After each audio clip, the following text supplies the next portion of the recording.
লালমনিরহাটে ঘন কুয়াশা থাকায় হেডলাইট জ্বালিয়ে চলছে যানবাহনগুলো, প্রভাব ফেলেছে হিমেল হাওয়াও। বিস্তারিত জানাতে সরাসরি যুক্ত হচ্ছেন সহকর্মী জামাল বাদশা। শীতের আগমন জনজীবনে কেমন প্রভাব ফেলছে?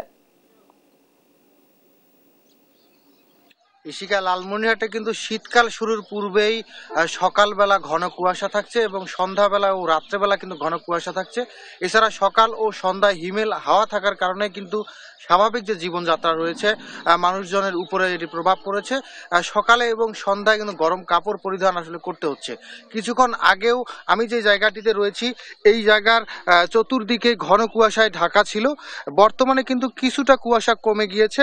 এখন পর্যন্ত কিন্তু আসলে যে মাটি ক্যামেরার চোখে দেখতে পাচ্ছেন, এই মাঠে ঘন কুয়াশা কেটে গেলেও কোনো শ্রমিক কিন্তু আসলে এখনো মাঠে কাজে আসেনি।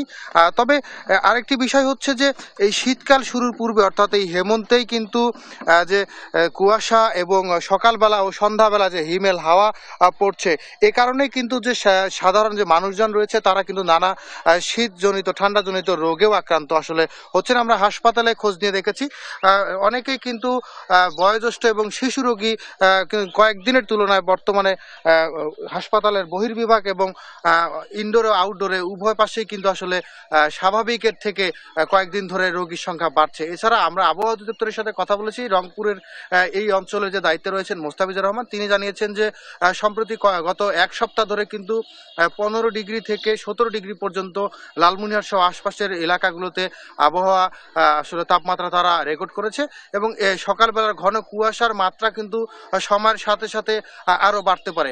সব মিলিয়ে যদি বলতে চাই, শীতকাল শুরুর পূর্বেই লালমনিরহাটে বিশেষ করে সকালে এবং সন্ধ্যায় ঘন কুয়াশায় ঢেকে যাচ্ছে এবং এর প্রভাব কিন্তু আসলে পড়তে শুরু করেছে স্বাভাবিক যে জনজীবন রয়েছে সেখানে। এবং পাল্লা দিয়ে কিন্তু লালমনিরহাটের হাসপাতালেও কিন্তু আসলে শিশু এবং বয়োজ্যেষ্ঠ রোগীর সংখ্যা এই ঠান্ডাজনিত রোগের জন্য বাড়ছে। এই ছিল লালমনিরহাট থেকে শীতের সকালের সর্বশেষ খবর। বাদশা, অনেক ধন্যবাদ আপনাকে।